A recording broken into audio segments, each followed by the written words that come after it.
Okay, can I get everyone's attention? I am the moderator, and I will be introducing our next speaker. Now, our speaker doesn't need any introductions, and we're talking about none other than Dr. Madeleine Verhovsek. Now, she's a professor of medicine and pathology and molecular medicine at the McMaster University, in addition to which she's the director of adult hemoglobinopathy program at the McMaster University Medical Center and the chief medicine at St. Joseph Healthcare in Hamilton. Dr. Verhovsek is also on the board of directors and executive at the Canadian Hemoglobinopathy Association. In addition, Dr. Verhovsek has worked to establish SCD, or sickle cell disease, clinical guidelines with the American Society of Hematology, the European Rare Best Practices Group, the Hemoglobinopathy Association, and the Ontario Ministry of Health. In addition to which, she has contributed actually in the 2023 Ontario Health Sickle Cell Disease Quality Standards. In addition to which, she's passionate about health, equity, anti-racism, education, advocacy, and capacity building. Please welcome to the stage Dr. Madeleine Verhovsek.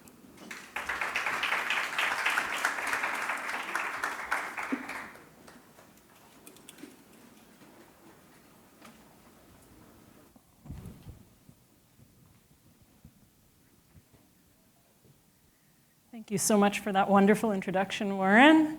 Wonderful to see everyone here, and thank you so much to the organizers for inviting me today. I think we have just a minor delay in getting my slides up. So you can have a moment and... perfect. That was speed of light. Thank you so much.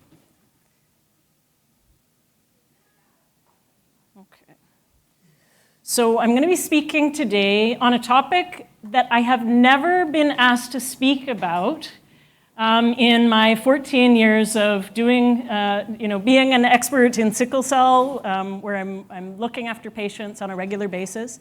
This is, however, an extremely important topic that I think I am delighted the organizers wanted to highlight in this session today.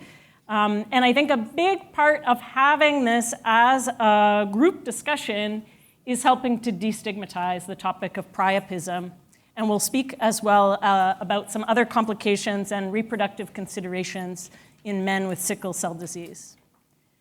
Here are my disclosures, some consultancy work that I have done that does not influence anything related to this topic today. So, questions we will be exploring together today. What is priapism? Some people here may have never heard this term, and as we describe it, you may realize that in fact you're aware of this phenomenon, you just didn't know the name for it. And we're going to talk about what is priapism, why does it happen in men with sickle cell disease. Just a brief disclaimer in terms of language. The assigned topic was the topic of men, but I do want to acknowledge, of course, that someone who's transgender, who currently identifies as female, who has a penis and has testicles, this could still affect someone who is in that situation. So we're really using men as shorthand, but need to be very inclusive as we think about how different people with different gender identities and experiences could be affected by these things. We're going to talk about how can priapism in sickle cell disease be diagnosed and treated? How can we aim to prevent priapism in sickle cell disease? And then we'll spend the last few minutes of our time together speaking about some potential reproductive considerations for men with sickle cell to be aware of. So this illustration you may have seen before, and it just reminds us and provides a little bit of foundation for understanding why something like priapism would happen in sickle cell disease. We remember that sickle cell disease, the two main hallmarks in terms of what happens is the sickling, that then blocks the venous drainage in the post-capillary venules, so in those teeny tiny blood vessels, as the oxygen has been delivered to our tissues, so it blocks things up and results in things like vaso-occlusive crisis, pain crisis. And then on the left-hand side, you see the red blood cell rupturing open, so hemolysis or blood breakdown. And both components of these contribute to priapism happening in a man with sickle cell disease, as we'll look at. And so typically we're thinking of this in terms of more those pain crises, but as we know, sickle cell disease and the challenges that come from the vaso-occlusion and the blood breakdown can in fact affect any organ in the body. So our focus today for the first part of our time together is going to be on priapism, which is one of the acute complications of sickle cell disease. What is priapism? It's a persistent, painful erection of the penis unrelated to sexual arousal, or that persists beyond sexual arousal. So just hearing these words in a format like this, we're not usually talking about sexual arousal in a session. So let's just pause for a second, acknowledge how somebody experiencing priapism, the degree of stigma and potentially shame, embarrassment, difficulty knowing how to address this problem that has occurred, and what the comfort level or even knowing how to seek help, right? So we're gonna be talking a little bit about that, and I in this presentation wanna be making sure that we're discussing this topic in a way that really centers that and prioritizing, destigmatizing priapism. Sickle cell disease is the commonest cause of priapism in men and one of the only causes of priapism in boys. Other conditions that can have an increased risk of priapism are some other hematologic issues, like other hemolytic anemias, thalassemia, and then as well, although it's usually a different type of priapism, certain types of trauma where it's affecting the blood flow to that area. It can also be medication associated or drug related, and sometimes it can be a combination of factors. So this is a common and under-recognized and not talked enough about complication, and we want to destigmatize that. We want to have this as something that's an important instrumental part of education and the checklist of questions that we're checking right from when boys are young, definitely when they're adolescents and transitioning into adult care. It affects 30 to 40% of adult men with sickle cell disease and less than 5% of children. Onset is typically in the prepubertal period, and it tends to recur with age. And we won't spend too much time seeing, as we've just got a short time allocated today, but when we talk about the different types and anatomic trauma causing a different type of priapism, this is a type called low-flow priapism, and I'm gonna explain that a bit in a second. Some potential triggers for someone with sickle cell could be if their oxygen saturation is going down low at night, for example, if they have something called sleep apnea. Also, blood hyperviscosity, so if the blood is flowing through slowly because of thick, slow flow of the blood. And then as well, dehydration. If it lasts for more than 4 hours, and some people use a cutoff of 3 hours, which I'll explain in a second, it's considered a medical emergency. And this can cause an unrecognized high burden of mental distress and sexual dysfunction as a long-term complication.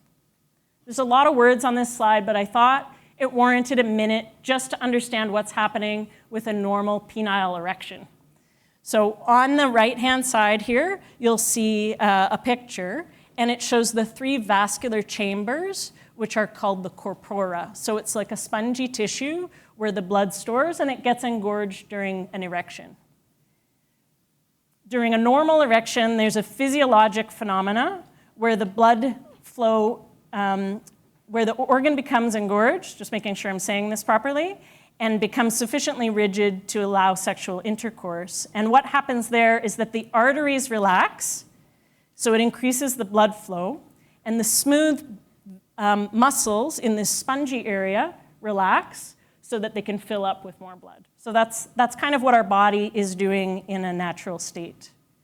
This usually happens under the normal sexual stimuli, whether it's touch or mental arousal, or it can happen in rapid eye movement sleep. So to any of the men in the audience, and many of us know that that's just a natural part of sleep.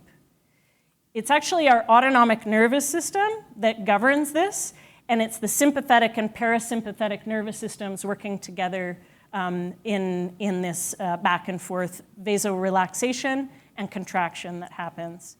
And then there are a number of molecules, and in particular I've got highlighted here nitric oxide, and this is very important because the process of red blood cell hemolysis causes a depletion of nitric oxide, and that is one of the pathways by which priapism can happen in men with sickle cell.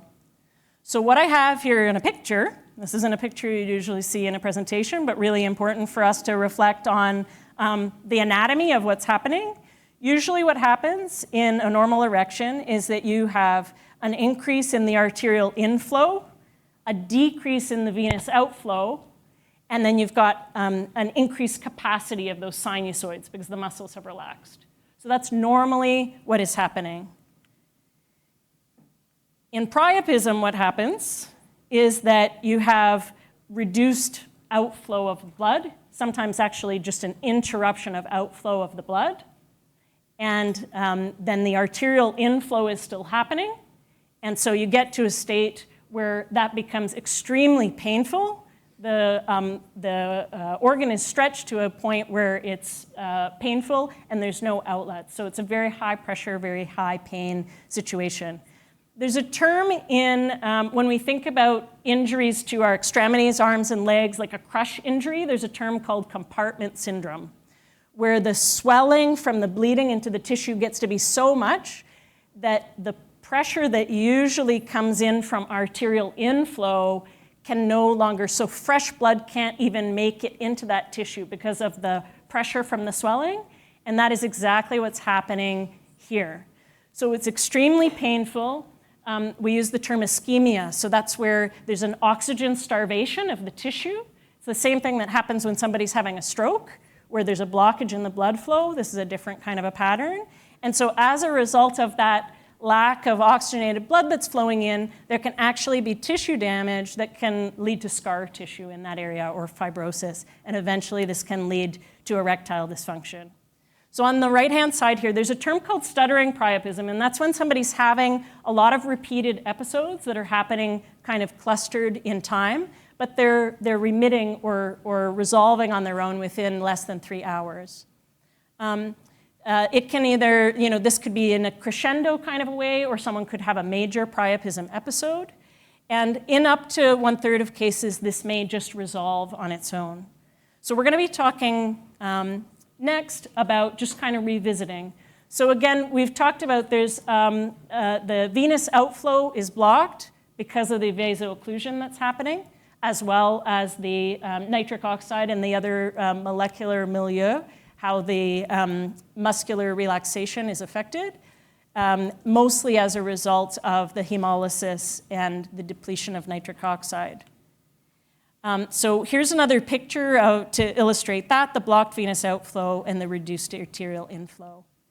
And we've got the same result as somebody who's having a vaso-occlusive bone crisis, which is the discomfort there.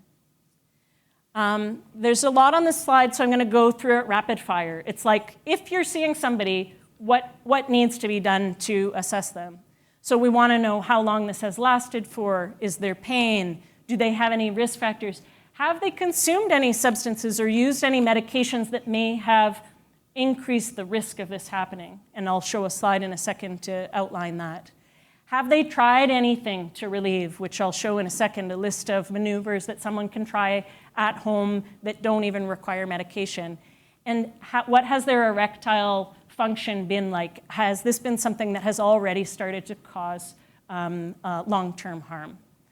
There's the physical exam aspect of it, including assessing the degree of rigidity and whether there's tenderness. And then, some inspection to make sure that there aren't any other contributing causes as well. You may not need to do any blood tests unless the diagnosis of sickle cell disease is uncertain. in which case you'd want to do testing to confirm sickle cell disease. Considering a toxicology screen, sometimes it says, you'll see said, it's mandatory.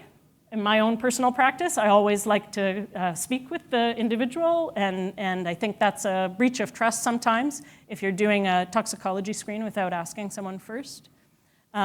There is a step in which there's actually a removal, aspiration of blood using a needle and a syringe, and that can be serve two purposes, both to assist with the episode and to relieve that pressure that we were talking about, but also to test the blood to just confirm the diagnosis and to confirm that this is a low-flow episode of priapism.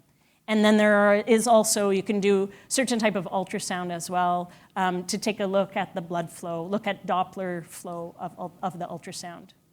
Of course, we want to do supportive care, IV fluid, analgesia that is early and effective, supplemental oxygen if they have low oxygen saturation. Many episodes will resolve spontaneously once someone has come to the hospital. Most of the time, it's way past 4 hours, like I'll show you in an upcoming slide.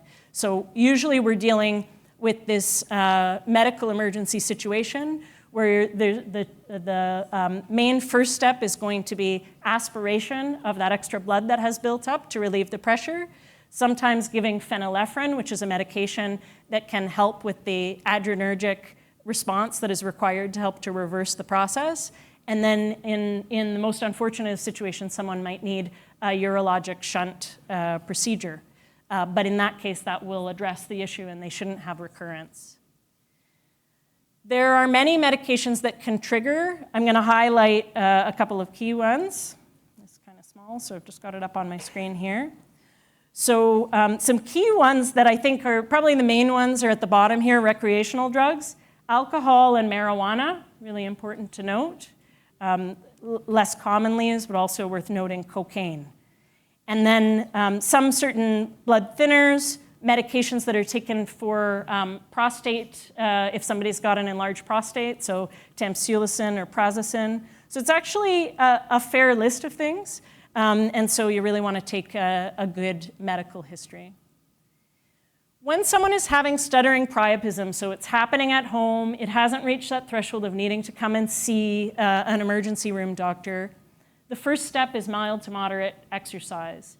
So whether that's going out and taking a walk or going on a treadmill, doing some cycling, that kind of thing to help. Heat can sometimes help as well, whether that's warm compress, a warm bath, a warm shower. Oral hydration, which is always going to be one of your go-tos for any sickle cell crisis. And then as well, masturbation. Pharmacologic management or prevention, there are a number of things, none of which are definitively evidence-based. That's the little star there.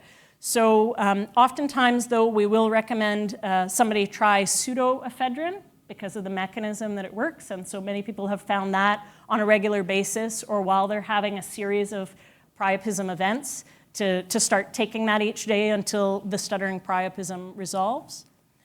There are also hormonal analogs that can be used, or interestingly, something like sildenafil, Viagra, which we usually think of having the opposite effect, but because of the way it works on the molecules at the tissue level, it in fact helps to both resolve and prevent the priapism.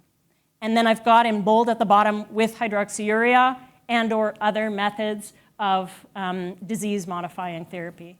There has been also some preliminary but very promising, less relevant in Canada because we don't have access to it yet, crizanlizumab, some very promising look at in people who do have recurrent stuttering priapism, having them on crizanlizumab, and it may reduce the priapism by up to half. So that's really promising and really needs some more study. This is really tiny, so I'm just going to scoop through it. But this is if the slides are being provided after the fact, this is a great kind of pathway in terms of working through for someone with priapism. My last couple of slides on this topic are really trying to think about that, is there an education gap? Is there some benefit that we can achieve by raising awareness for individuals with sickle cell, for men with sickle cell.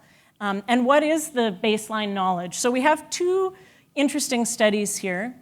This is one from Jamaica where they provided a questionnaire to boys and men aged 12 and up in Jamaica about knowledge about priapism. 38.4% were familiar with the term priapism, and of these, 68.8, so of that cohort, were aware of the association. So that means more than half were not aware of this term. Up on the right here, in fact, is once they explained to all of these study participants what it was, over 40%, so 41.6%, had experienced priapism. So a significant, a chunk of the folks who didn't even know what it was, once they were educated about it, it was like, yeah, I've had that happen before. I'm going to zoom us into the last 4 lines here, time to medical attention. So when they ask them, okay, when this happened, how long did you wait?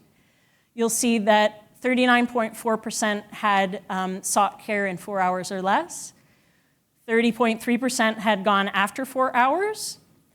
A handful had waited more than 24 hours, and another handful had waited more than 48 hours.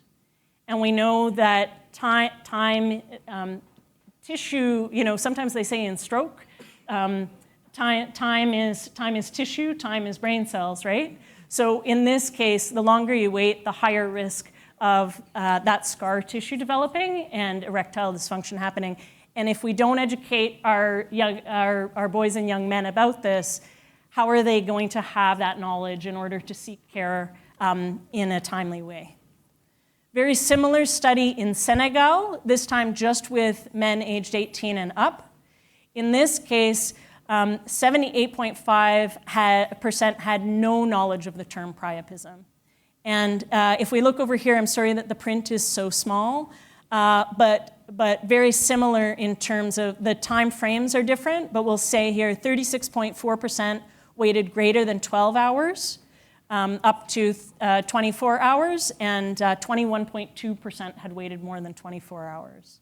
So we really want to turn the tide of this, and I think today's discussion is a really great way, having patients, family members, community members, and healthcare professionals all together, agreeing this is something that shouldn't be, just hiding in the whispers. This is something that we need to talk about and destigmatize it so that people can feel empowered to seek care and ask questions.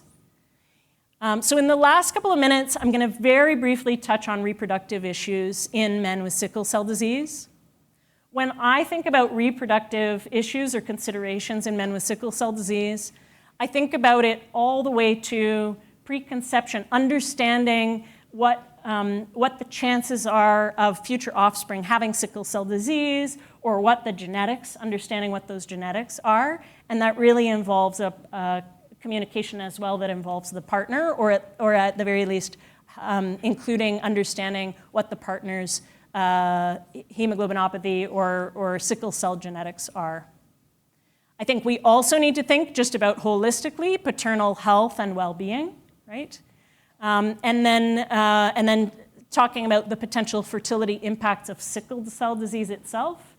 We know that the sickle cell damage, as we said, both acute and chronic, can affect all the tissues through the body, and so that would include potential issues with testicular development or other hormonal development. Also involves the topics related to priapism and possible long-term complications that can happen from that.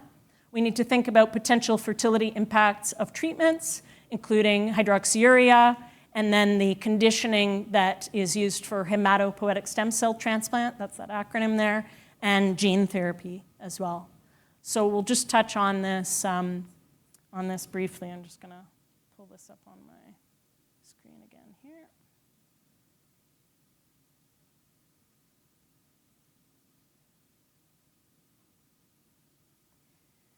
All right, so first step is understanding with untreated sickle cell disease, and here we've got on the right-hand column for men, or as they've got on the table there, people with testicles. So we know that just with untreated sickle cell disease, you can get something called hypogonadism, so where there's a reduction in the testosterone that then would lead to reduced testicular tissue or production of sperm. We know that with untreated sickle cell disease itself, there can also be sperm abnormalities. We've talked about priapism and the possibility of erectile dysfunction. With hydroxyurea, this, as was really eloquently discussed by Dr. Matusiak in the session before, for those who were in this room, we know that there are potential issues related to fertility with hydroxyurea. We also know that it has a health-preserving effect overall, and what we don't know is that balance of issues. So what we do know is if somebody was on a super high dose of hydroxyurea, say even higher than what we usually treat, it would cause the sperm to plummet. What we also do know is that if then they stopped the hydroxyurea, the sperm would come back. So then the question, and I'm going to come to this in a future slide, is have we done enough research to understand the dynamics, and what more do we need to do to reassure our patients that we're getting that balance right? I'm going to scroll through to the next section there. As we go down to the curative preparative regimens, we know that there can be gonadal toxicity and infertility, and those are well-known issues with the curative treatments. So then we think about how do we make sure that we start being very proactive in various situations with fertility preservation. And are we doing this enough proactively even in the men in our clinics? And then thinking even further back, should we be doing more in terms of fertility preservation with adolescents with sickle cell disease? And so this was a study that tried to look at this. And they, in fact, did an online module with these adolescents with sickle cell disease, offered all of these adolescents who had done the online module to do a free semen analysis. So to do the collection, and then it would go to a lab to assess. Only 5 out of the 33 adolescents took them up on it, and they actually used that as an opportunity to do a focus group and understand why some people didn't decide to take advantage of this opportunity. And what they found was that of those 5 that did the testing, they were aged 15 to 22, each of them had 1 or more results on their semen analysis that was outside of the normal range. So this is a teeny tiny study. We need to research this way more in adolescents and adults through the whole lifespan. And then they talked to them about why didn't you want to do the testing? And there were issues such as lack of time, transportation, and discomfort. Obviously, this is something that different people are going to have different comfort levels with doing this sperm collection. So the findings highlight the need for larger longitudinal studies using innovative testing approaches. I know this is a huge topic that I've rushed through in like 3 minutes. So there are going to be a lot of questions, and I really like the approach that Dr. Matusiak was advocating, and I would say that most of us working in sickle cell clinics would say the same. This needs to be normalized as part of our discussions during comprehensive care clinic visits. It has to be, as a system, we need to ensure that the supports are in place for fertility specialists, that we have fertility specialists who not only understand fertility really well, but understand sickle cell really well and how the two go together. And I'll tell you from my experience so far in Southern Ontario, that has been extremely rare. So we need more of that. On the next slide, there's an amazing list from this recent review paper, this one as well, that outlines all of the research that needs to happen in this area because there are so many unknowns. And so really what we want to do is optimize health and reproductive opportunities for people with sickle cell disease. And that includes comprehensive sickle cell disease care as a pillar on one side. It may include assisted reproductive technologies on the other side. And down the middle comes all of this expertise, comes affordability of the services and having it embedded in our OHIP system, right? And then there end up being a lot of bioethics involved as well, especially when we're dealing with the assisted reproductive technologies like embryo preservation, et cetera. And all of this is on a foundation of universal screening of newborn babies for sickle cell disease, which in Ontario, thanks to all the advocates and many people here in the room, we have. So I'm just going to skip past this, but this briefly outlines some of the assisted reproductive technologies. And then I'll just end off on this slide here. So what needs to happen next is research, research, research. We need to be able to define the effects of sickle cell disease itself, as well as the treatments, and understand how they are affecting the ovaries, how they are affecting the testicles, how they are affecting early pregnancy and early pregnancy loss or miscarriage. We need to really establish with big groups of people what are the fertility and infertility rates, and how does that compare? How does it compare over the lifespan?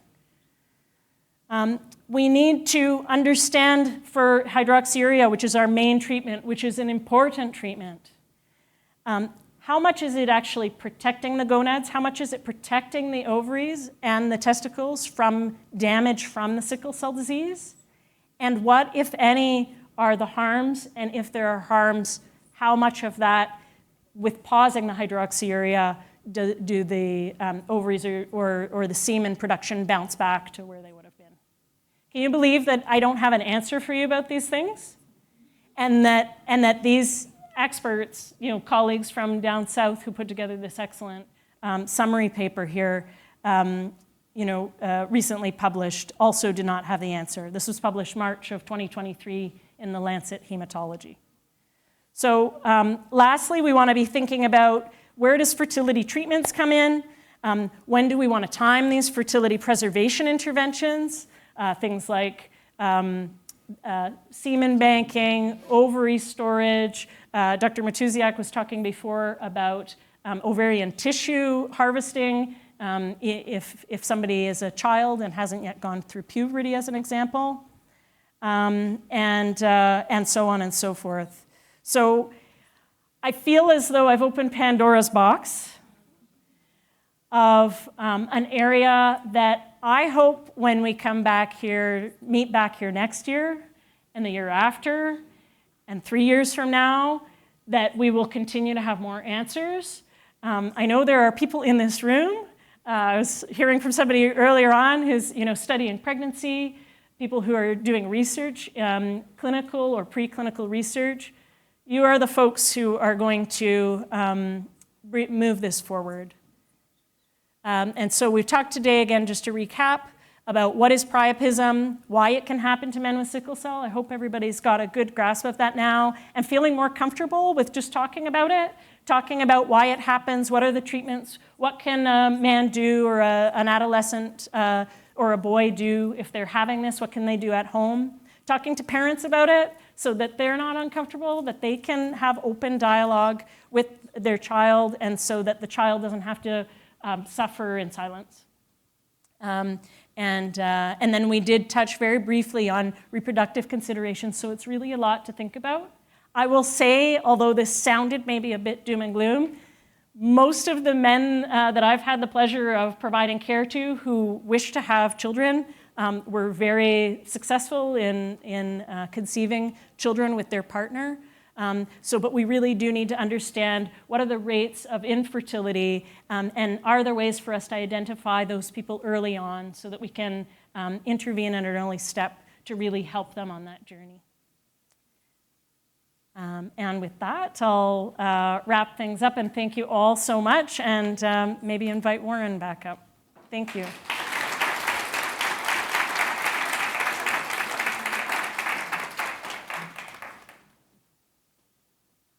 Or maybe I don't know if we have time for questions.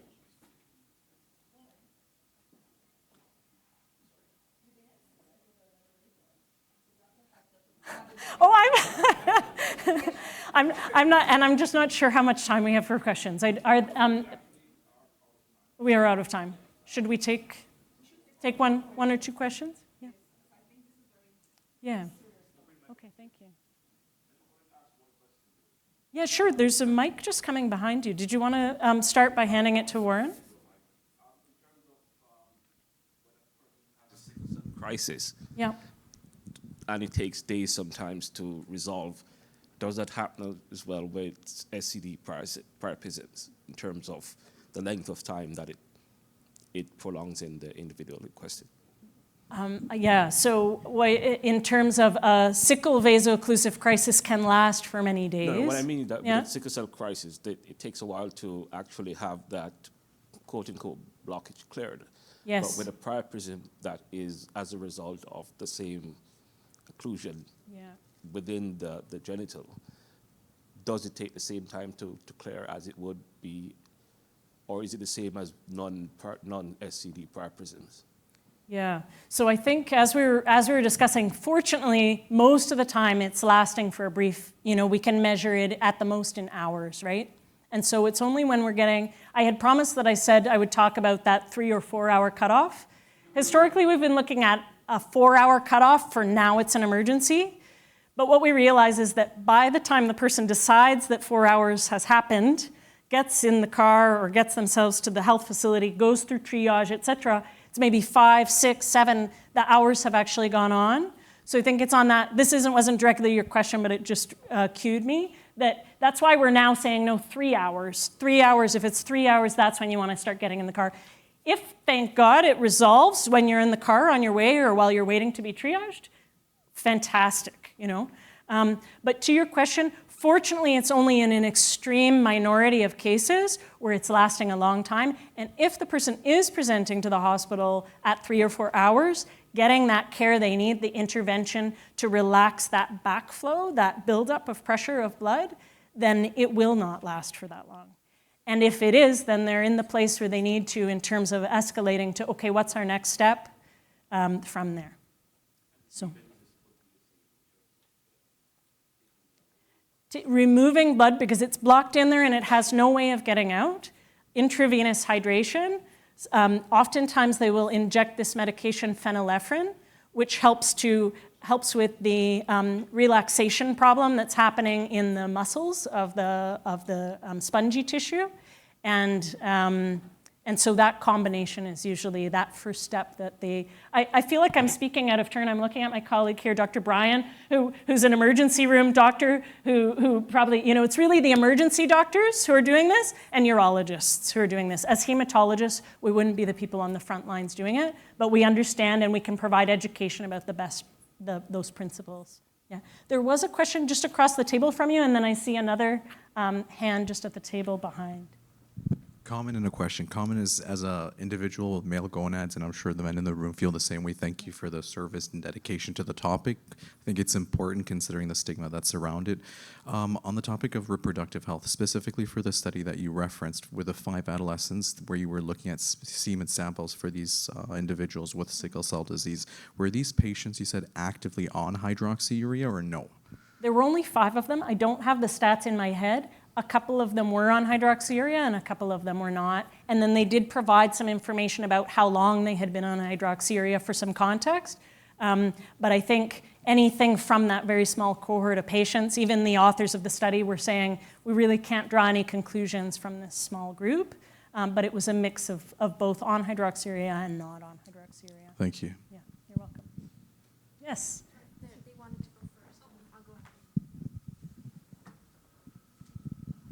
Has there been any studies done to maybe look at sickle cell trait and priapism to see if there's any connection there at all? Just given that this has been an unrecognized situation in the case of sickle cell disease, but perhaps we're not looking at it too from the sickle cell trait side, so just curious about that. I think that's a really excellent question. I have a tiny bit of expertise in this area that was developed kind of when we were confronted with a patient situation, which was exactly that, someone with sickle cell trait who had terrible priapism, that despite the aspiration, the blood aspiration, they did it multiple times, and the priapism would subside and then come right back over several days. And And so the question came to us exactly that. Is it this person's sickle cell trait? We went through the whole list of medications. The team had gone through what else might be predisposing this person. And so in that particular case, what we had gone on and done, although it felt like a very far-fetched thing to do, was did a red blood cell exchange procedure to bring down the sickle cell levels. And only after that did it subside. Would it have subsided anyway? We will never know. So as a result of that unfortunate situation that young man found themselves in, we ended up doing a full literature search. This was a few years ago. We ended up publishing it as a case study. There were only a very small handful of cases, and in most of them there were other factors that seemed to be clearly either contributing to or causing to, and that maybe the sickle cell trait was just an innocent bystander. In this particular patient's case, we could not find any other contributing factor, anatomic or medication or substance use related. So it did raise that question for us of, is this a potential signal, something that may happen, even if rarely? Is there a possibility that someone with trait might have a higher possibility? I think it's not on that list of research questions, but we can add it to the many questions that we're going to leave all of today's sessions pondering and thinking about what could be explored further. Thanks so much for that question. We have two more questions. So we've just got, okay, moderator's telling me we're wrapping up. Okay, two more questions? Two more questions. Okay. Yeah.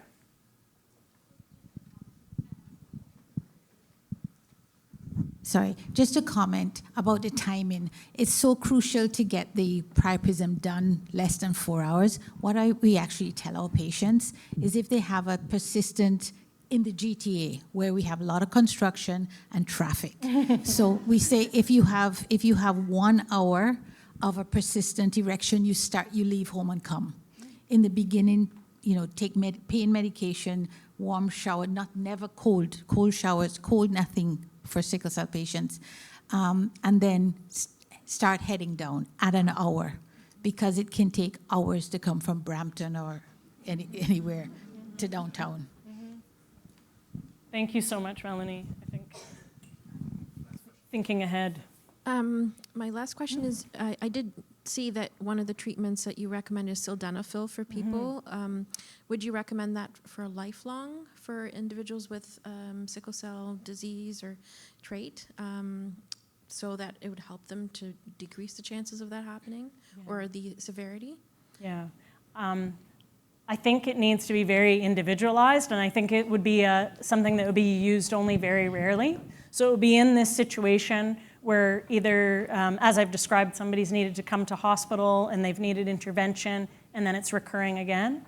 For me personally, I would start with the sickle cell, the foundational care, so hydroxyurea, or if there's any reason for them to be on chronic transfusions, make sure that we're optimizing their overall health, because I think sometimes we may miss that opportunity.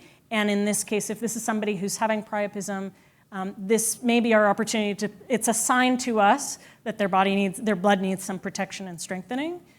In terms of where to go, I think the sildenafil might be maybe the second or third line. We would often start with the phenylephrine or the GnRH agonists, and then the sildenafil might come in. And personally, I would only go there in consultation. Like as a hematologist, I would really want a urologist colleague who's very knowledgeable, very invested in individualizing care decision-making to this patient. I would only go there if we were doing something in a really multidisciplinary decision-making way. But I think overall it could be a good route for some people.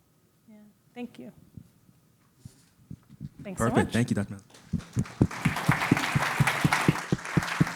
Thank you very much, Dr. Verhovsek. We do appreciate your time here with us explaining. No doubt we definitely need to have a longer session at next year's forum. We'll put that in. PLENARY's there, so I'm sure she's seen from, or judging rather, from the questions that have come from this short session. We hope to have that expanded, Dr. Verhovsek, to have you speak a bit longer, because I do have more questions, but given the the type of data and the time frame within which to get any formal assessment about Priapism and SCD. We still thank you nonetheless, and appreciate your contribution to today's event. Perfect. Thank you. Okie dokie.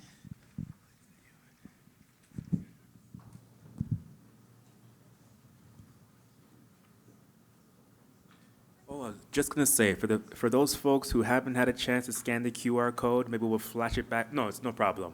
You'll see one more at the end of today's session, where we've come to the final coup de grace of the day, our final plenary.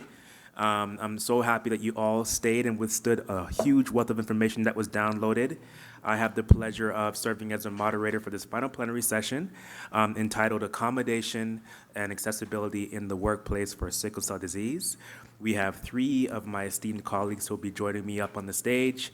The first of which you've just heard from, so get familiar with his voice, is Warren Amos, patient advocate. Warren is born in Jamaica, lived with sickle cell disease throughout his life. He's dedicated to public service and has ascended to many senior leadership roles within the UN, where he's made significant contributions to global initiatives and policies. After relocating to Canada, Warren continued his advocacy for sickle cell awareness, leveraging his experience and network to champion the cause. And beyond his professional endeavors, he's also an aviation enthusiast, a voracious reader, and constantly seeking new knowledge. His life and career underscore his dedication to service and his love for learning. So Warren, if you do me the pleasure of joining me up on stage, that'd be fantastic, sir. Thank you.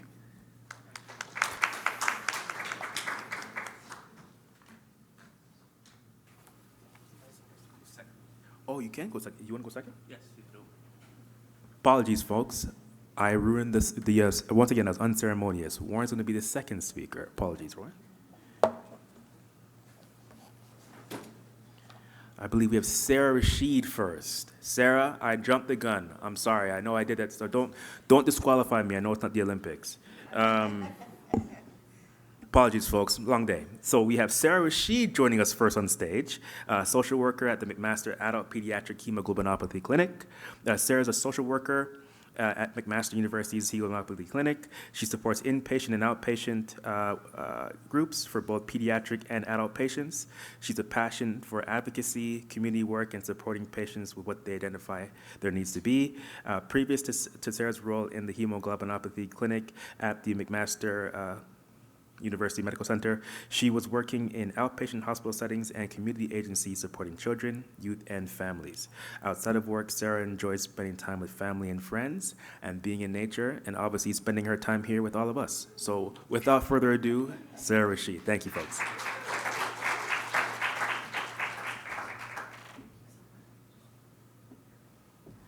Okay, hello everybody. Can you hear me okay? Yeah? Okay. Thank you all for sticking it out and still being here. I also won't be offended if you put your heads down or you're snoozing a little bit. That's okay too. Take a little bit of the pressure off. But thank you so much for being here. So yes, I'm going to talk a little bit about accessibility and accommodations and best practices in the workplace. And certainly feel free to just kind of ask questions throughout or raise your hand if something comes up. Oh, this is so fun. I've never used this thing before. This is cool. Yeah, I can just go anywhere. Okay, so just a little brief introduction. I know Delaney already gave me an introduction, which was great, but this is, again, just a little bit of background. I think even when we think about accessibility and accommodation, it's really important.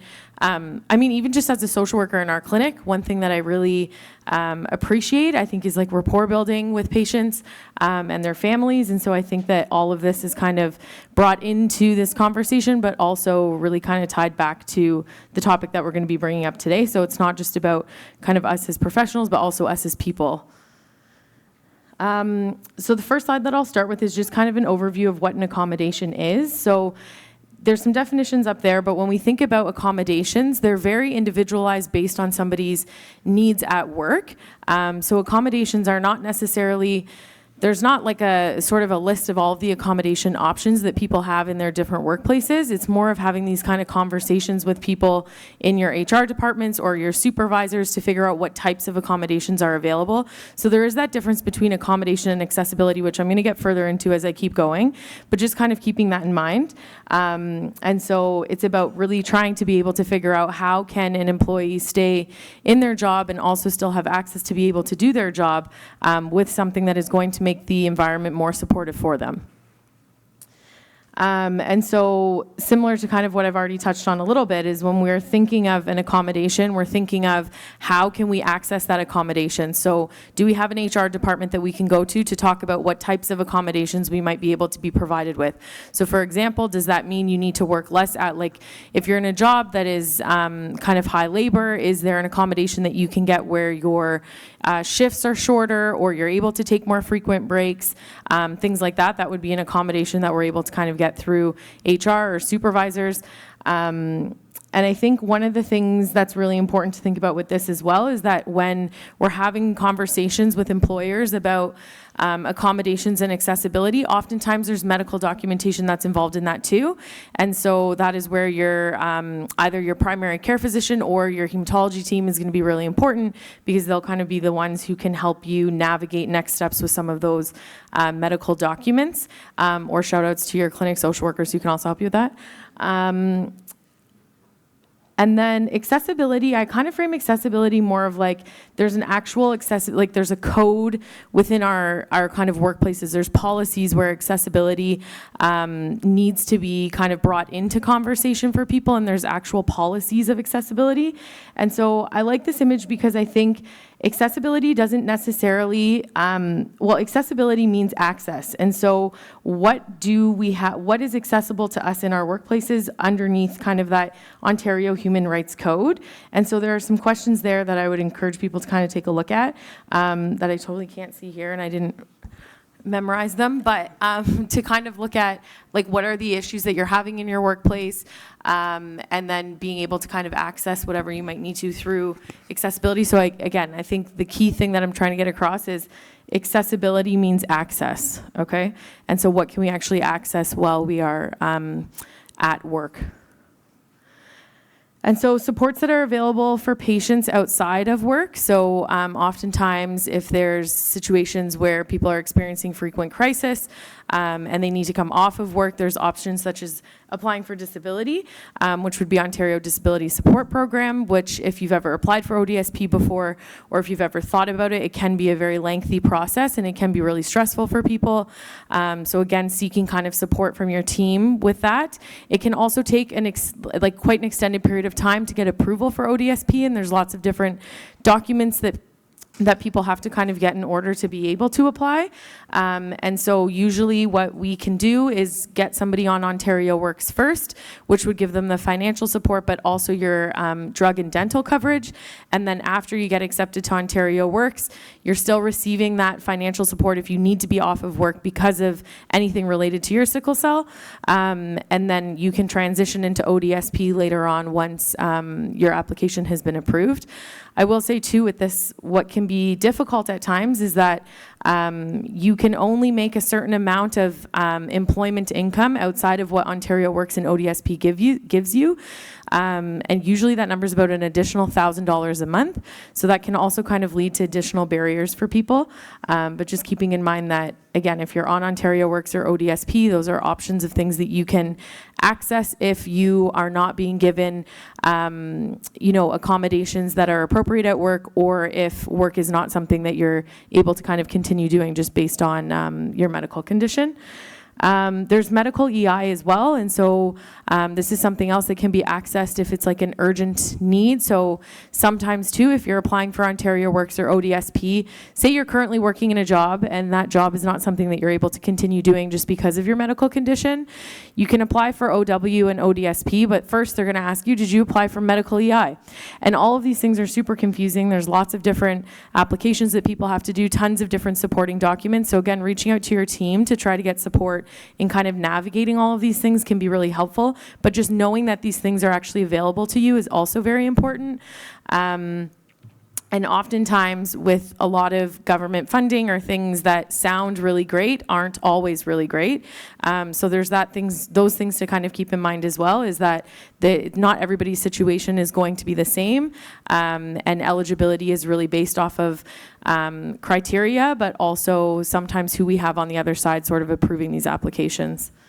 There is financial support available through SCAGO, which is so helpful for so many of our patients and families. It's a one-time kind of temporary support for people, which can be really helpful if you just even need to take a few days off of work and if you don't have sick benefits.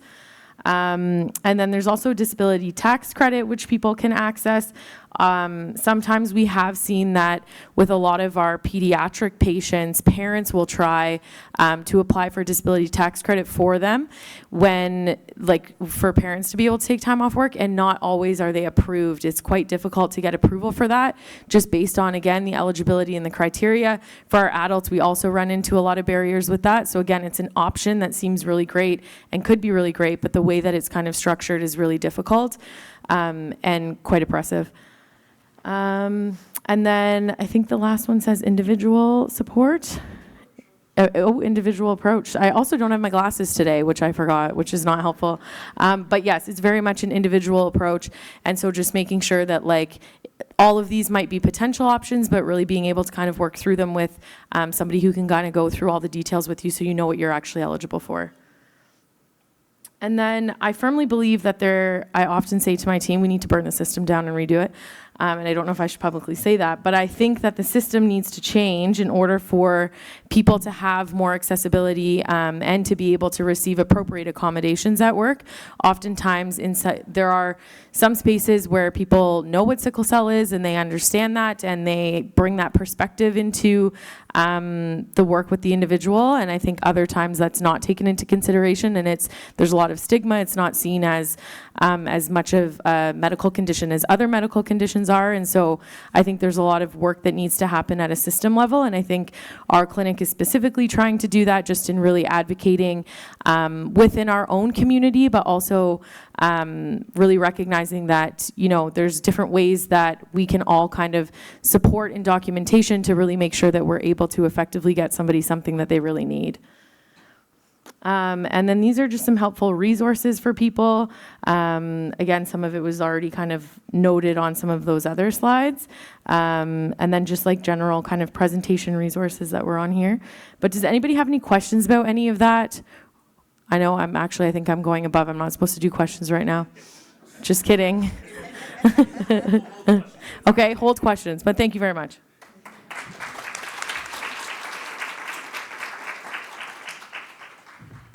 And to the man who needs no more introduction, Warren Amos, please join me on stage. I know I unceremoniously introduced you earlier, but we can get it correct this time around.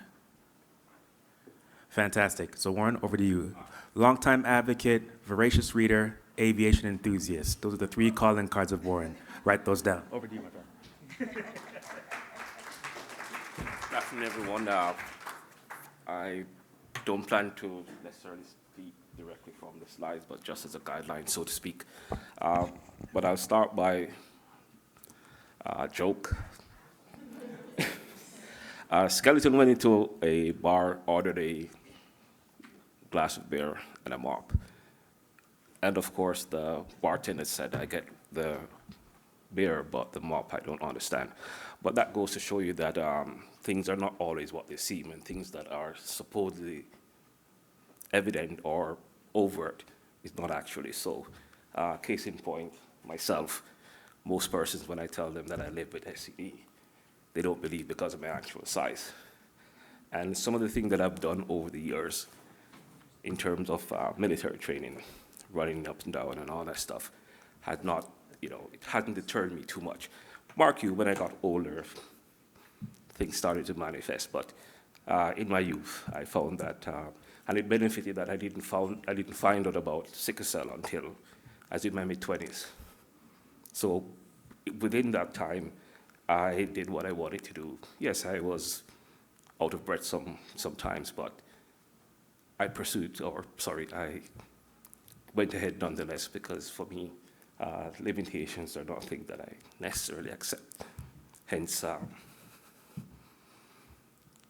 current feelings about the treatment that I have regarding sickle cell, but that's not a story. But today I wanted to mention accommodation in the workplace. Now, I'm just going to start by saying that protections for employees with sickle cell disease exist via the Canadian Charter of Rights and Freedoms. And I'll just read very briefly. Section 15, subsection 1, mentions that each individual is equal before and under the law and has the right for equal protection and equal benefit of the law without discrimination, and in particular without discrimination based on race, national or ethnic origin, color, religion, sex, age, or mental or physical disability, which sickle cell falls under. And of course, there's also the Canadian Human Rights Act as well, which also spells out somewhat what the rights are for individuals.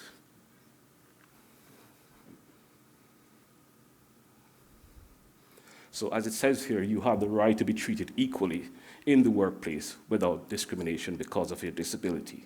You also have the right to receive accommodations for your disability from your employer, prospective employer, or an employment agency, up to the point of undue hardship. Now, undue hardship essentially is a terminology basically saying that there's up to a point that an employer can choose to not give you the accommodations that you need. Now, there's a lot of slip between cup and lip where that is concerned, but nonetheless, it's something that from time to time employers may or may not utilize in order to not provide certain accommodations.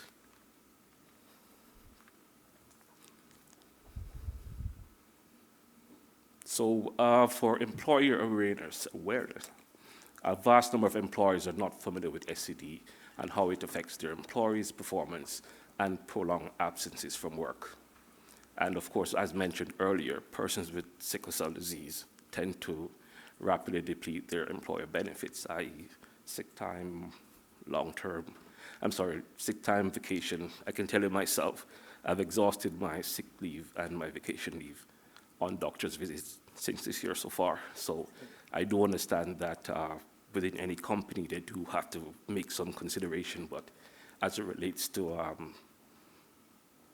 sick leave or vacation leave, mine, I can tell you, has been depleted primarily with doctor's visits and the like. And as I mentioned here, vacation days in quick succession, dealing with crises, hospital admissions, and the day-to-day psychological issues that arise as well. Now, of course, there are employed parents of young children with SCD, and they unfortunately fall in that gray area where they're technically not an employee with a disability, but they're actually the caregiver for someone with SCD.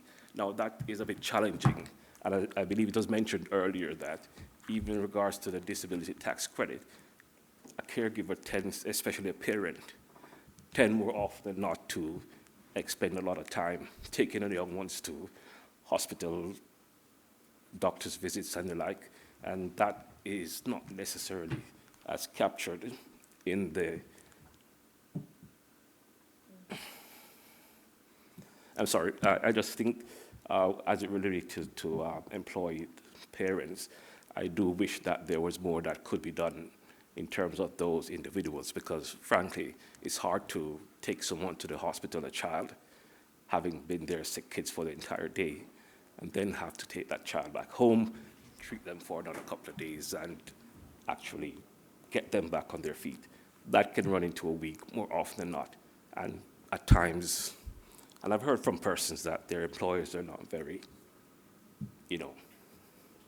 amenable to the idea. Now, for me, that, I can't change it necessarily, but I just think that it's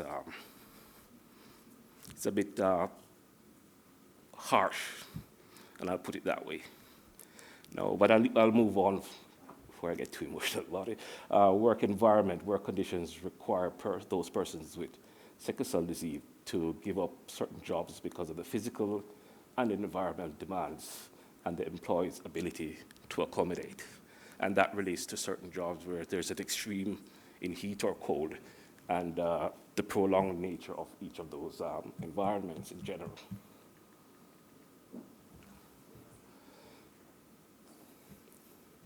In terms of recommendations, advocacy, lobbying the provincial and federal governments for better laws around accommodation. Of course, equity, diversity, and inclusivity specialists in more workplaces to bring awareness and sensitivity to the nuances of SCD. And I go back to my joke earlier today. Many persons that are in my workplace specifically, they don't know what sickle cell is. I had to immediately, at one point, send my supervisor some notation as to what he can expect to happen.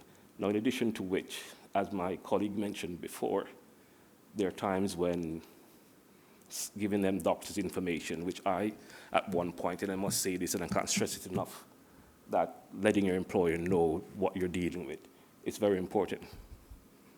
And the reason why I say that, I've been off the job since March, end of March. I'm currently on short-term disability. I have to get surgery done on my hip. But more to the point, I do have another year and a half after that 6-month period ends in October. And this is done primarily because I kept them abreast. I got the doctor's note, I got the paperwork letting them know that the capricious nature of me coming to work one day, not being there the next, that helps letting them know specifically what exactly is happening with you. As it relates to education, bring awareness to employees with sickle cell of the responsibilities of the employer for reasonable accommodation. And again, I go back to my experience. If they don't know, they won't be able to accommodate you. And that is important because you'll be seen as any other employee without any particular special accommodation being made for you. And of course, greater employer and leadership awareness of how SCD works and it affects the employees living with it. In concluding, the fulsome participation of people living with sickle cell disease in the Canadian workforce requires collaboration between educators, advocates, and of course, equity, diversity, inclusion specialists. By addressing this challenge, we can unlock unused human capital and improve the long-term prospects for individuals living with sickle cell disease. Now, just to add to that, and I'll just say it again for emphasis, it is important for persons living with sickle cell disease to let their employees know exactly what's happening.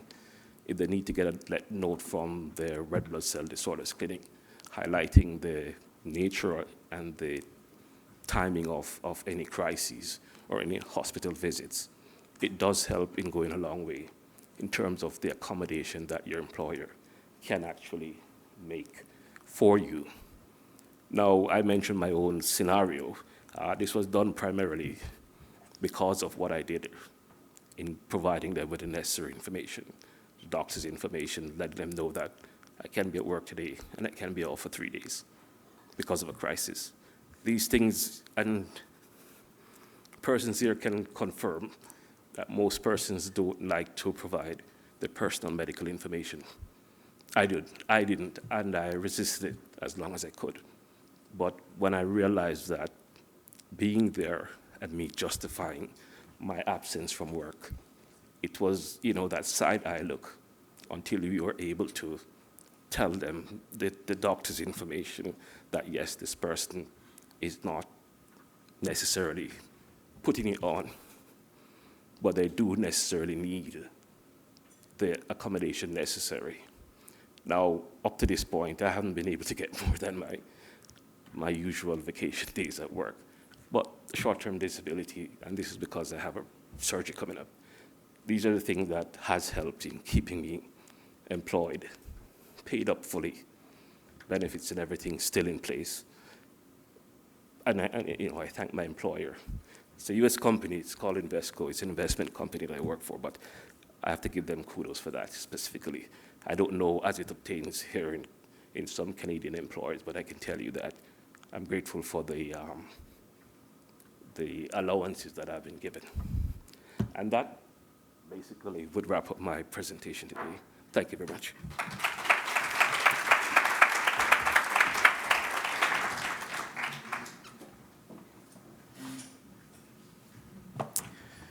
Thank you, Warren. I mean, just before I introduce our last speaker, I think it really does double down on the importance of advocacy in all facets of the word, not only advocating for the awareness amongst like SCAGO and speaking to your political administrators, but even self-advocacy. And Warren's a testament to how important it can be to, of course, being vulnerable, but many of the time, in order to avoid the side eyes, we have to raise awareness on our own, and then we can also kind of be there collectively to support our colleagues. So thank you, Warren. And with that, thank you, folks. We have our last but absolutely not least speaker joining me on stage, a colleague who I finally had the pleasure of meeting in person. We've had numerous virtual calls over the last 3 years. And once again, when I told you this morning why I'm so excited about being in person, I'm meeting so many people for the first time, but I digress. Dr. Sandra Newton, psychology clinician, big supporter and big advocate of our sickle cell awareness, and a longtime member of SCAGO, is an experienced clinician with training in developmental, clinical, and school psychology. She comes with both an MA and PhD from U of T, as well as a long-standing interest in advocacy, education, and support for children, youth, adults with sickle cell disease. At SCAGO, Dr. Newton facilitates workshops and peer support group sessions.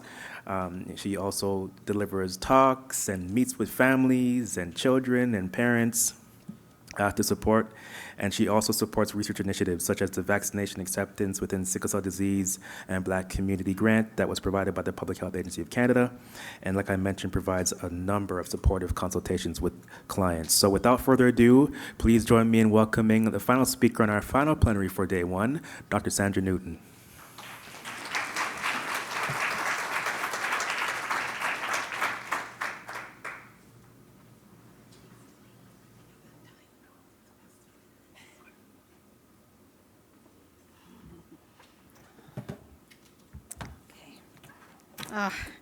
Afternoon, everyone. Things are already falling down, but I'll try to keep it together for the final talk of our session. And you know, what a privilege to be here. Challenging to follow such formidable speakers, and I have a world of respect for Sarah in her role, providing service and support to families in Hamilton and region. And I'm meeting Warren here for the first time. I appreciate him sharing his story. I don't come to you as somebody living with sickle cell myself, but informed by engagement with people who do, children, their parents, people who want to provide service to them. And so I hope that what I share in the spirit of the theme of this session, which is about accommodations in workplace life, will be helpful. I think it's not presented as a message that suggests there are no issues in the workplace, or that there isn't much to overcome, or that people aren't entering work and school and all of the other tasks of living without feeling like so many things are stacked against them. I think the reason that certainly Delaney, Ms. Lanray, and others organizing this wanted me to speak on this topic is to provide some hope and to speak about what is in our hand and what we can move forward with. I hope people will find it interesting. And my last slide, spoiler alert, is going to ask people as part of the Q&A to share a bit about their own experiences. I hope we'll have time. Delaney's going to give me the sign if I need to keep it moving. So with that, Chloe, I hope I know how to do this. I have a different thing. Chloe, is there anything special I should know about making this work? Oh, okay. I think that's what I wanted to do. So sorry about that, everybody. So I'll just use my own thing so that I'm not craning to see what I've got there. I just wanted to just open with a general statement. I think just going from sort of large to more specific, workplaces are something we all have in common on some level or the other, right? It's a place where we practice skills. It's a place where we carve out sort of our social identities as well. And we develop skills there too. It's a place where we earn livelihoods, and that's why it's such an important topic in everyone's life. I mentioned just broadly, workplaces are also, surprise, a place where life stress is a concern. And that's something common to all of us again. These are statistics. I won't go through all of them. I wanted to make sure they were on the slide in case they are shared. But Statistics Canada, which is the source of these data, does speak to the fact that many people, and that within that group would be people with sickle cell that participated, consider themselves highly stressed in the workplace. The demands sometimes feel like they're exceeding the resources. And that work stress, when people have been asked to kind of think about the hierarchy in their own lives, has put work at the top. Surprisingly, quite some room between work and finances and family-related stressors. So work is a big part of our lives and potentially a big source of stress for many of us as well. Heavy workloads being a big part of it. Again, that feeling maxed out in terms of expectation versus resource to meet it. And that balancing work and life. I think we're all looking for that answer, how to balance work and life.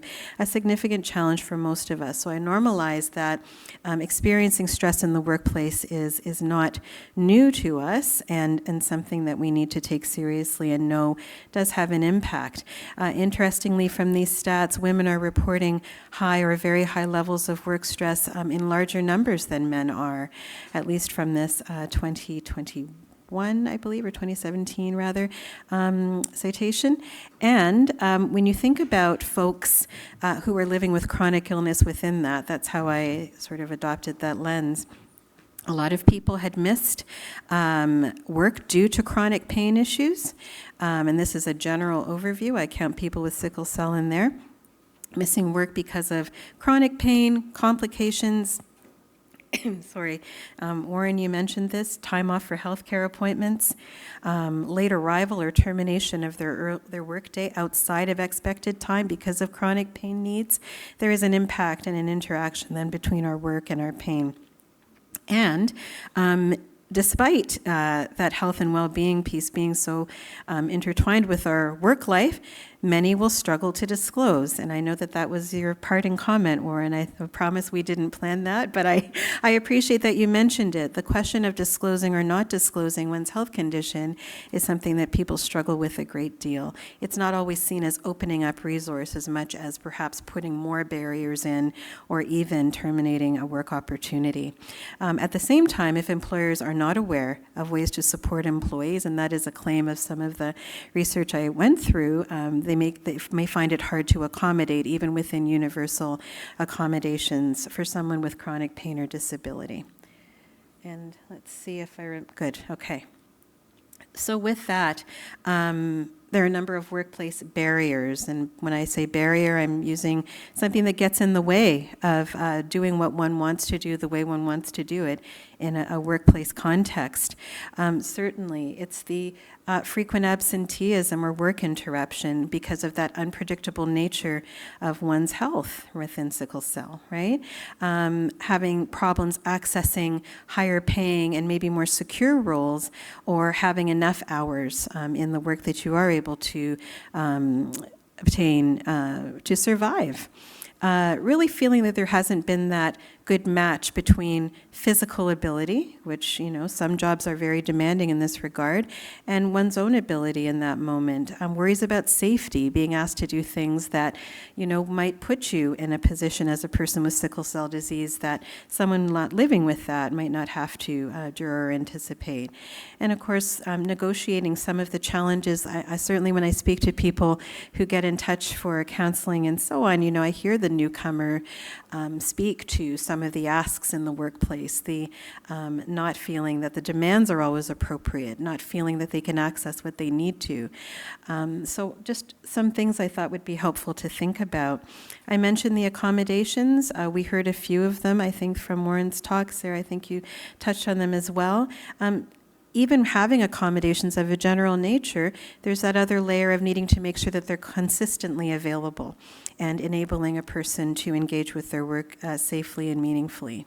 Some further ideas that discrimination will follow if a health condition is disclosed, and it's really hard to predict, even knowing your company and some of the players well, what that will look like once people know. Will they understand? Will it open up doors for support or close them?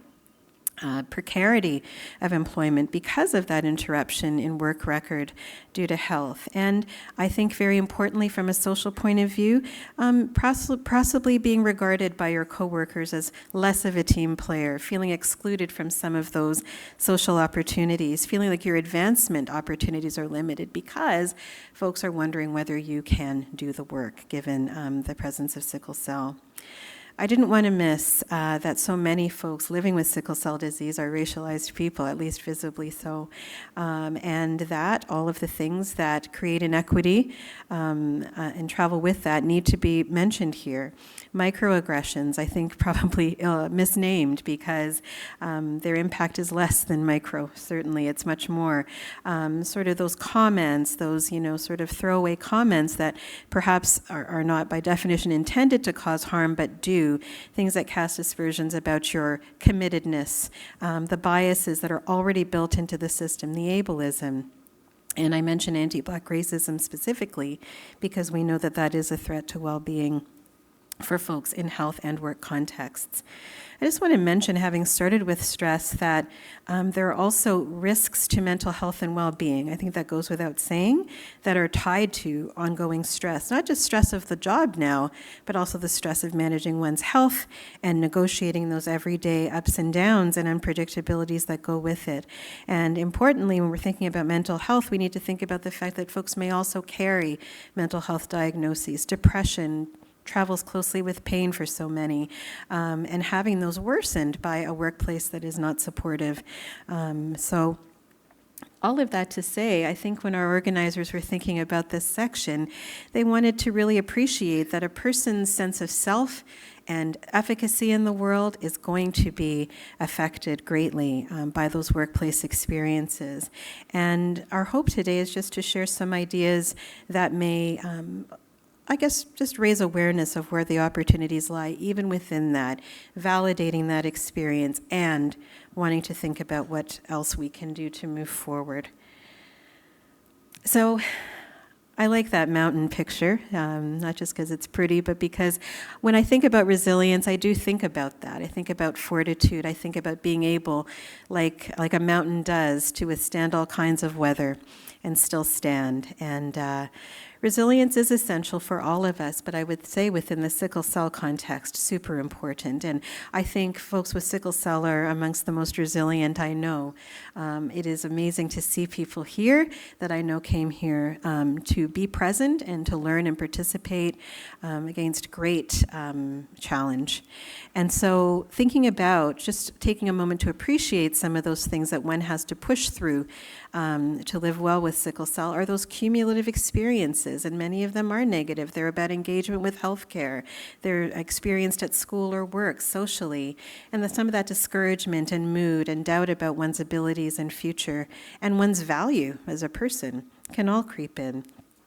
And the encouragement really just to think flexibly and realistically, maintaining hope at all costs, taking active steps in pursuit of one's goals, all of that being important within supportive environments and network. I think we really need to see what is in our hand in terms of those resources to move forward. And again, mentioning successes as the individual with sickle cell defines it rather than what you're told by others. I think that on that point of living with sickle cell, meaning that resilience is important, it starts really with those attitudes of the mind. More on that in a second, but thinking about acceptance of what is. I think so much of our struggle is about how we wish things could be, and there's much to be gained by facing head-on, which I know is a part of living with a chronic health condition, what is, and being realistic while also choosing adaptive responses to challenge. It's a big ask, and yet it's correlated with better outcomes for people. Really reflecting on one's life and self from an strengths-based and asset lens, which takes some doing when so much of what I think gets our attention is within our awareness is about what is not going so well. But strengths are there, and putting them at the fore, extremely important. Again, not saying that all things are in place, but maximizing what is in hand that supports physical well-being and protects mental health and well-being is essential. Oh. Okay, I thought someone was coming in. Sorry. I mentioned too, just in the next point, about utilizing one's own personal resources. I consider that the network that one is a part of. Consider Sickle part of that, please. And thinking about how you can access what is around you, your family, your friends, your own resources and experiences to solve problems in a hopeful way, to advocate for change, to meet and overcome challenges, and of course, start over when there are those setbacks that invariably will come. I mentioned self-regulation, but I think co-regulation doesn't get sold enough, the way that we're able to help each other through difficult times to reset and move forward. And I acknowledge that even with all of those things in place, there are still realities within systems that were not built to meet the needs for folks of racial diversity and also of variability in their physical health and well-being. I'm not saying these are the ingredients, go. I'm saying even with those pieces not being where we need them to be, we have opportunities and things that we can attempt because we must, because you're worth it. And just mentioning a bit more about resilience as a final point on this slide. The idea then that if we don't have what we need, if we don't have the things in place that are working for us in terms of our coping, in terms of our connections and skills, that we can develop them, including different ways of handling and managing some of the challenges that we face. So I hope that that will be a helpful lead into this. And Delaney, how am I doing? Do I have a few more? Oh, okay. All right. Thank you. Being somebody that works within psychological services, it's, I had to have a diagram that talked about cognitive things, cognitive and behavioral and emotional intersections, because that is an area of interest, and I think also one that's pertinent to, getting through more challenging times. And I do start with the way one sees oneself, right? And one's skills. Resisting the urge to see things as static and fixed and more as expandable, that can be grown, that can increase, right? Thinking about and being very invested in one's own potential and possibility, defining and self-validating one's own experiences. I must say that folks with sickle cell that I have met in young adulthood and later adulthood are very clear and on what works for them and what doesn't, and can speak to the ways that they've been able to overcome. I think being able to self-validate is very important when you are struggling to receive that from it without really thinking then about what can be expanded. And there's just the diagram sharing that, growth mindset speaks about not having something yet, not being able to do it yet, but understanding that there are steps that can be taken. Fixed mindset, perhaps thinking that things are going to stay the same and that we don't have opportunities to budge them. And I know that there are also challenges with that growth versus fixed mindset outlook because perhaps it favors those that have more resources in hand. And yet, I think there are opportunities within it to think about where can I move it along with what support toward what I want. So in other words, dreaming and goal setting remain important if one wants to, really maximize what's in one's hand. When I think about living with sickle cell as well, and that workplace intersection, thinking about workplace challenges from the most adaptive standpoint one can. And when I say adaptive, I mean in a way that is helpful and effective for you. When you are running into something, is it a problem to be solved? Is it truly something that cannot be budged without, with the benefit rather of supports from without and other resources you can access. What is the problem to be solved, and what are the solution things? Just engaging in that problem definition and problem solving with support can do wonders. Really looking closely at one's internal resources and not underestimating them. Thinking realistically, and realistically doesn't mean in a limited way, meaning what is actionable shorter or long term, what can I do, even knowing that there are so many question marks perhaps around how I'll feel in a week, a month, a year, and embracing progress no matter how incremental that may be. Fostering hope, I think when you look at all of the research out there that speaks to positive quality of life and mental health outcomes, it is about that hope and having some way to access it and really fighting for it, whatever it takes to always feel like there is something moving forward. That bottom right diagram is really just reminding of that interplay between thoughts, feelings, and behavior. That is the basis for cognitive behavior therapy, the cognitive triad, and that we do need to think about what we can do in terms of our thinking and understand the impact on what we eventually feel and do. Simplistic looking, but rather powerful model. Getting into workplace supports, and Sarah did talk with us a bit about this. I thank you to Warren for what you mentioned. I'll just pick out a few quick things because Delaney said 5 minutes.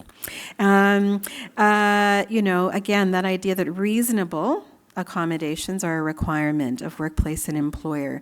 Again, difficult to provide or maximize what is on offer without knowledge that a worker is dealing with sickle cell disease.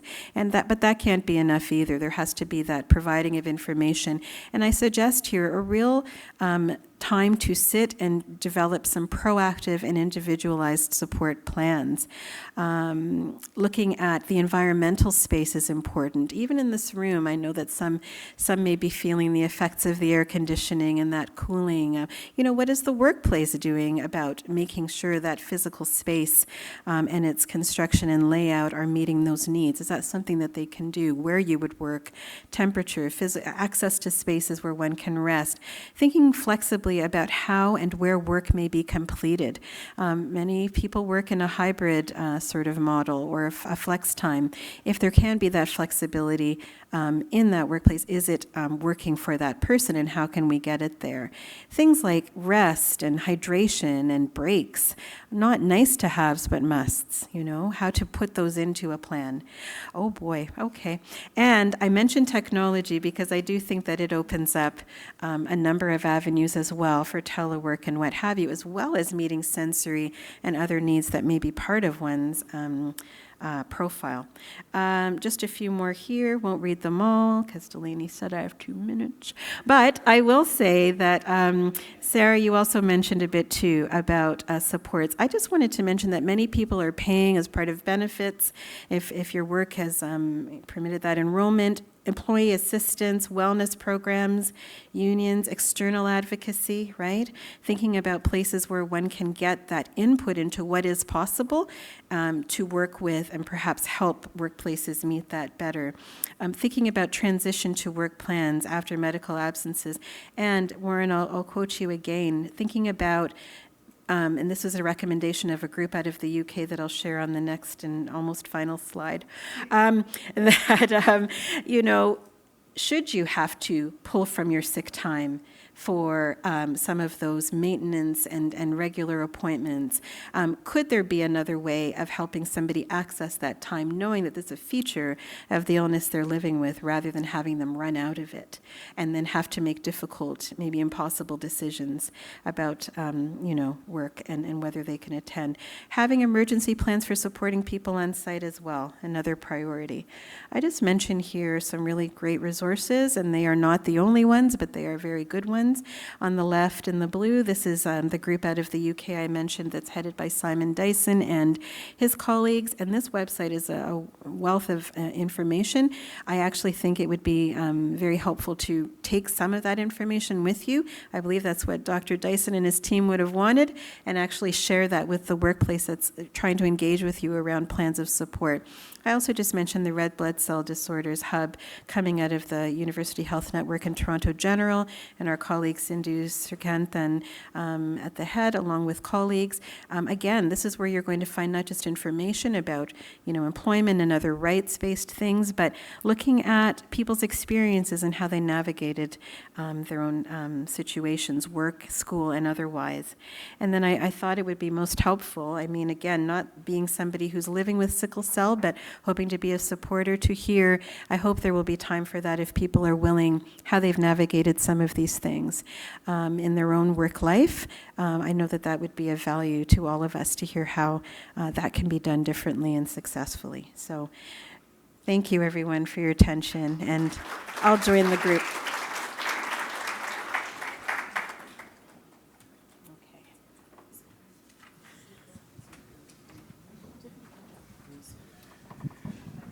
Thank you. Okay, so with that, thank you so much, Sandra, for that great presentation, and you were keeping to time so very, very well.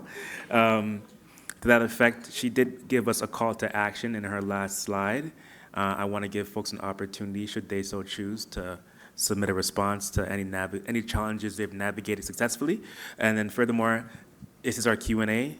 So if you have any questions for our esteemed panelists, you could also find a microphone. One of my colleagues here will bring one around. But and for those who are waiting or lying in wait to ask their question, please feel free to scan the QR code presented on the screen and submit your much appreciated feedback for both the day in totality as well as our previously closed session. So to that effect, are there any questions in the audience?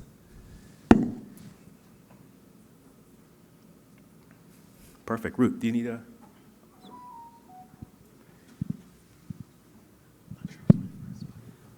This question is for Warren, because you mentioned transparency with the place of work. And my question is, if you're going for an interview, do you disclose the information that you are a patient, like someone who's living with sickle cell, during the interview, or do you wait after the 3-month probation? What timeline do you disclose this information to your new employer? Just for, because you did talk about the importance of transparency. Thank you very much, Ruth. I'll share 2 stories with you. Some time ago, I started working on a particular job. It just so happened that year, Thanksgiving, I was hospitalized for about a week and a half. 10 days, give or take. Now, while I was in the hospital, my supervisor called me through the hospital line, not my cell phone, but the hospital line, and he inquired as to when I was coming back to work. The following Monday, that was about Thursday or Friday, the following Monday, he called me and said, well, we want you to get well. Take all the time you need, but we're going to need our company equipment, including laptop and what have you. And that was that. Now, I didn't disclose it then, and it wasn't already the 3-month probation, so it was a no-brainer for them. Now, for me, at my current job, I waited for a bit, but I was in training because they actually had someone who was a DEI manager or what have you, and explained some of the things that the company does in terms of providing for persons with disabilities, among other things. But the most important thing is I wouldn't personally say that as an interview. If I receive an offer, I may or may not say it, but once you're an employee and you have passed through that probation period, I do believe it's important then to make it known. Now, that may not be best practice, but that's what I have done based on that example that I mentioned earlier, just so that you have some buffer, so to speak, in terms of what you want to disclose and when. I don't know if Sandra has an additional opinion on that, if you don't mind sharing as well. Thank you. I always have an opinion, but I think it's far more valuable to hear about what people have done and experienced. And I realize it's just not a straightforward decision, right? And I think it's something to be done thoughtfully, to do after lots of exploration of what protects you at different points in the hiring process and even after an offer and assuming work. And I think, I think this is where the company, where we have that wiggle room, the company has to show itself to have a track record where it can be supportive to employees rather, and take steps to meet those needs. I think it's hard to think of a right answer here. And I think if we were to look across this room or ask across the room, we would hear different experiences around disclosure. However, as I mentioned in my presentation, I really feel that it's difficult to have maximal supports in place without that sharing. Perhaps it's not about what it is, but that there is something that may interfere. And how would we plan around that? The proactive piece, I think, is where the opportunities lie, realizing that it's also, it can be, I think, a kind of fairly frightening, prospect, but important. And hopefully people are doing a lot of that asking of questions and getting support in the process, including from Sickle. So, thank you. Anything to add, Sarah? Oftentimes, like, having this conversation has come up a lot with patients that I work with. And so really just kind of reinforcing that it's up to them at the end of the day what works best for them, and kind of going through what some of the good things about disclosure could be and what could some of the barriers to disclosure be. And I think too, when we're thinking about precarious work environments, like the probation period, and then also the potential of, like, you don't have a union behind you, you might not have the security of paid sick time, you might be required to use unpaid days for things. So there's kind of all of those things to sort of take into consideration. But I think definitely just kind of going off of what Warren said, and also really thinking about, what's going to be best for the patient at that time, because everybody's situation is also so different. Great question, though. Is there a microphone on that side? No? It's okay. I'm gonna have to play a double time.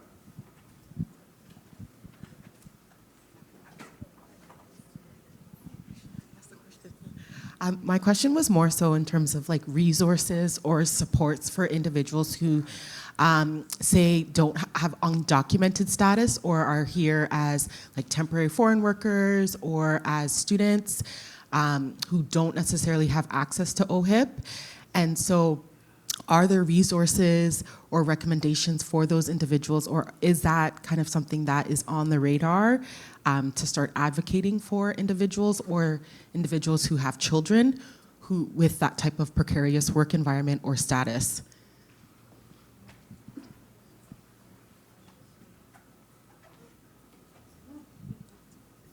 I won't keep doing this, I promise.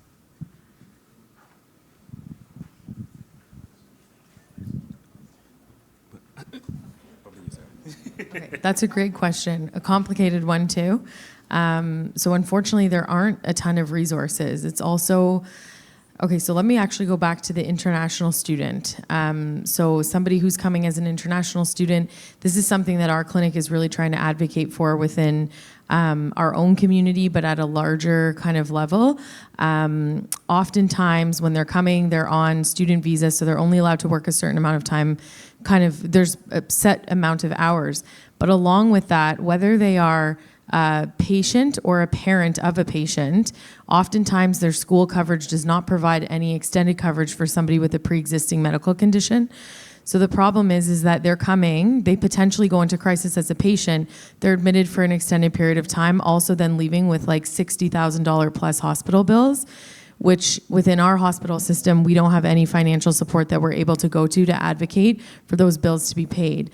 And if those bills aren't, if somebody's not then set up on a payment plan within 3 months to pay the hospital back, your file gets sent to collections, which then has all sorts of other barriers that happen. And so the other side to that would be if the parent was here as an international student, their kids are dependents, but their kids have sickle cell and go into crisis, the same thing would happen. The insurance wouldn't cover their kids because it's a pre-existing condition. And so I guess to kind of come back to like access to supports and services, you're right. A lot of the things that I went through, you actually have to have PR, or you need to be a citizen to be able to access a ton of government funding anyways. So unfortunately, if you're here as an international student and you don't have medical coverage, you there isn't really many options. There's actually no options. I don't like to have to sound that there are no options, but I'm just going to be transparent, or options that I haven't quite found yet.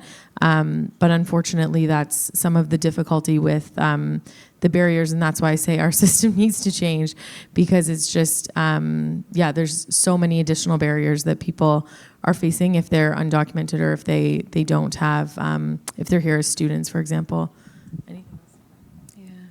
No, agreed, Sarah. I think that I've been so happy to learn that community health centers can sometimes fill that gap. I have seen some really beautiful work done just because of that mandate for the uninsured, you know. I've seen some wonderful work done even from one center to another when they have knowledge of somebody's need.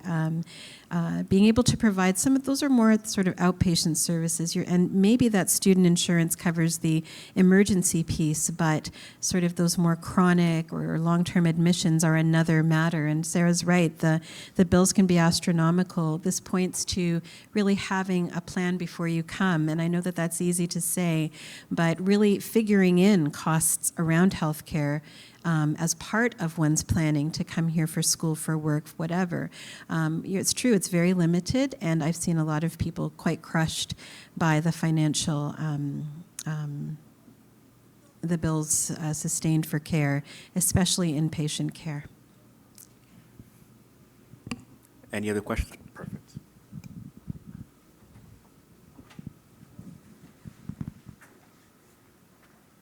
Just wanted to make a comment. In addition to community health centers, I'm not sure, but if anybody knows about this, but registered midwives provide free care for like non-OHIP individuals, or people, like, I don't know if about visitors, but people who are like refugees, or people who are don't have OHIP, and it's part of the budget, and midwives are OHIP covered. So the midwifery care is free. It's just that if they're having a crisis and then they have to go to the hospital, then that's where the bills start racking up. But for like vital signs, or like just pregnancy care, postpartum care, that care is free by midwives.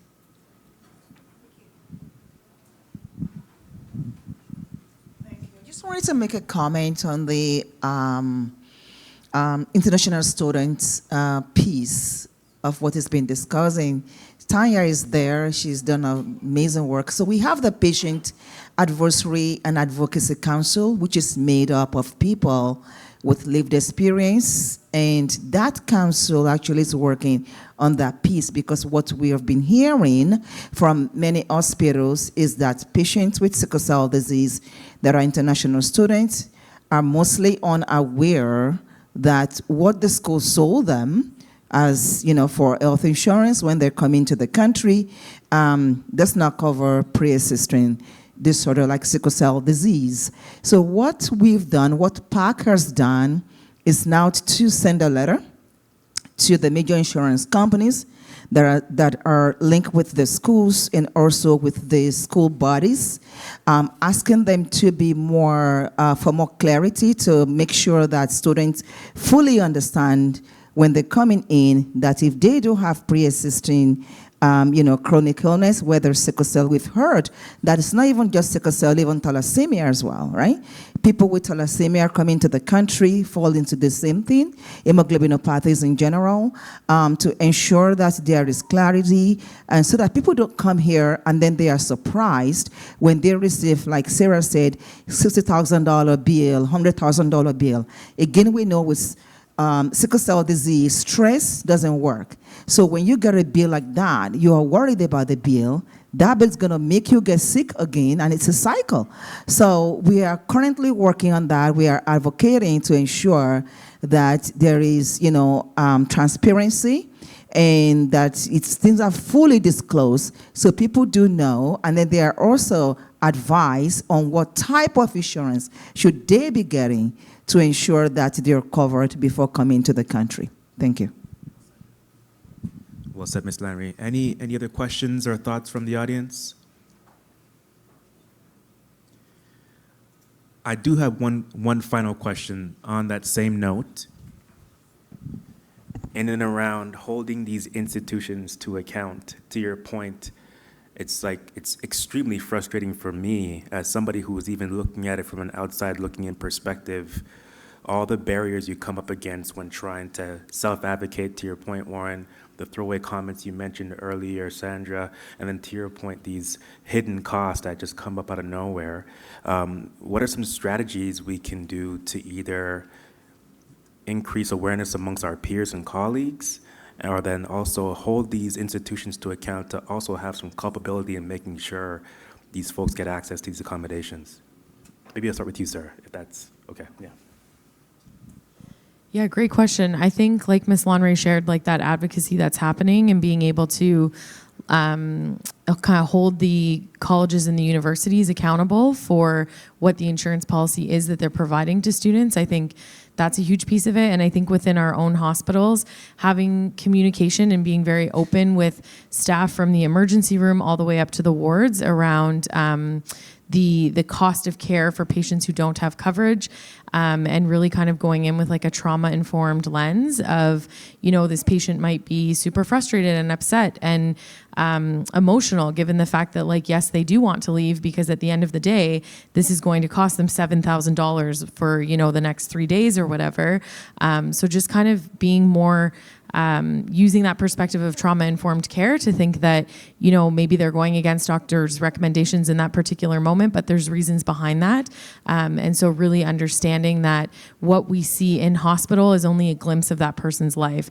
And there's a bunch of things that we don't necessarily see. And so we really need to shift our perspective as providers to think about like where that person's at and what they need. So I think as a clinic, certainly in our hospitals, we're trying to do a lot to educate other clinics, to try to educate the ward staff, to just really think about, again, the experiences that people are coming with are not just what we're seeing. All right. I can't imagine adding more to that. It's true. I think it's an education thing. It's an advocacy thing. It's letting people at all levels know that we need to build in more for folks that are coming in without those supports. And I really appreciate what the advisory committee is doing to push for transparency about limitations of coverage. Again, I think the more we can do messaging on this end before newcomers go, the better we can help them prepare. Have that be one of the things on that long list, you know, along with all the hopes and dreams they hope to pursue here. So thank you for the question. Yes, I just want to say this, persons who deal with disabilities, SCD, thalassemia, and the like, it's often a good idea to seek employment with companies that have a good social corporate social responsibility.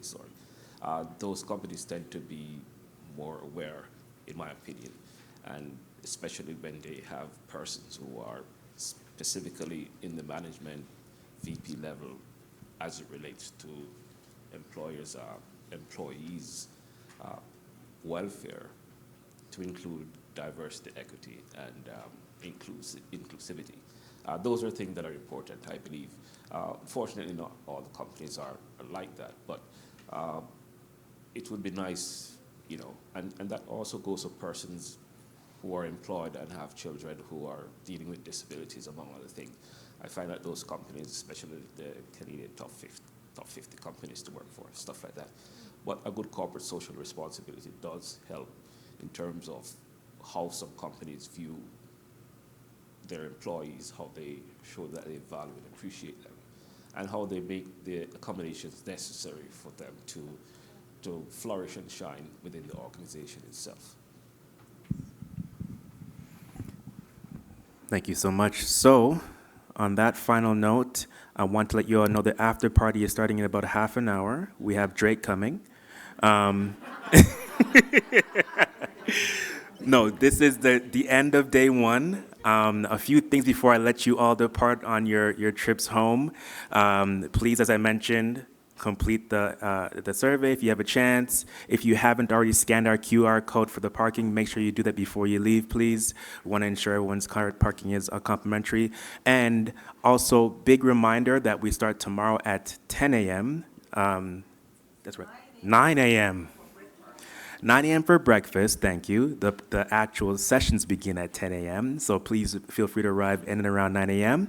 And also really important, for those of you who recall, the first 100 registrants were entered into a draw for one of 5 $200 gift cards. It's essentially like a prepaid Visa. So the draw for that will take place at the close of day 2 tomorrow. So I think it's in your best interest to come back and be here for that draw tomorrow, but that's just my opinion. And to that effect, thank you all so much for joining us on our, oh, you have a question? Sorry, go ahead. Oh, I can't hear you, sorry.